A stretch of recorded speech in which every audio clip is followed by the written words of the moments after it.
ইট পাথরে নির্মিত মসজিদটি স্থাপত্যশৈলীর এক অনন্য নিদর্শন। দেয়াল জুড়ে আছে প্রাচীন টেরাকোটার কাজ, আছে জ্যামিতিক নকশার আদলে পোড়ামাটির দারুণ কারুকাজ। মিহরাবে বিচিত্র ফুল, লতাপাতা, ঝুলন্ত শিকল ও মনোরম শিল্পকর্ম। নিপুণ কারুকার্যময় এই মসজিদ ও সুবিশাল দিঘি দেখতে প্রতিদিন এখানে ভিড় জমান প্রায় শত শত দর্শনার্থী। দেশের বিভিন্ন প্রান্ত থেকে ইতিহাসবিদরা আর ঐতিহ্যপ্রেমীরাও ভিড় করেন কুসুম্বা মসজিদ পরিদর্শনে। 500 বছরের পুরনো মসজিদ। এই মসজিদটি দেখার জন্য আমাদের অনেক আগ্রহ ছিল। এটা দেখার জন্য আমরা আসছি এখানে। এই মসজিদ দেখার জন্য আমরা আসছি।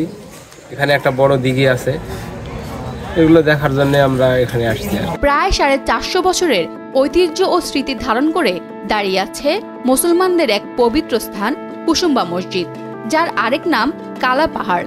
জায়গা করে নিয়েছে বাংলাদেশের 5 টাকার নোটে। নওগাঁর মান্দা উপজেলার রাজশাহী নওগাঁ মহাসড়কের মান্দা ব্রিজের পশ্চিম দিকে 400 মিটার উত্তরে ঐতিহাসিক এই মসজিদটির অবস্থান। বাংলায় আফগানদের শাসনামলে সুর বংশের শেষের দিকে শাসক গিয়াসউদ্দিন বাহাদুর শাহর রাজত্বকালে এক সুলেমান মসজিদটি নির্মাণ করেন।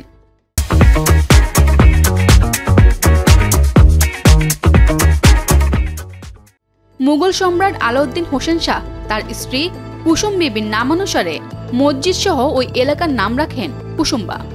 মসজিদের চারপাশে মুখরোচক খাবার ও বাহারি পসরা নিয়ে বসেন স্থানীয় দোকানিরা। এখানে পেয়ারা মাখা বিক্রি করি। এখানে দর্শনার্থী আসে, হয় যায়, যে যায় যেটা খায়, পছন্দ যেটা, যার যেটা পছন্দ হয় সেটা নেয়। দূর দূরান্ত থেকে লোকজন আছে এবং তার জন্য আমাদের এখানকার দোকানপাট আর অনেক লোক কর্মজীবী কর্ম করে খায়।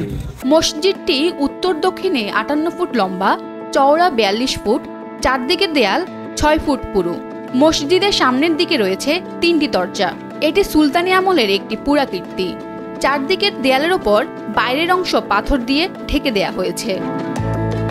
আমার কাজটা এখানে দর্শনার্থী যারা আসবে এরা দেখাশোনার, যাতে তারা কোনো এখানে অন্যগল বিশৃঙ্খলা যাতে না হয় বা কোনো গ্যাঞ্জাম যাতে না থাকে, বা এখানে মসজিদের কোনো যাতে ক্ষতিগ্রস্ত যাতে কেউ না করতে পারে, এই দেখাশোনা নিরাপত্তার দায়িত্বে আমি আছি।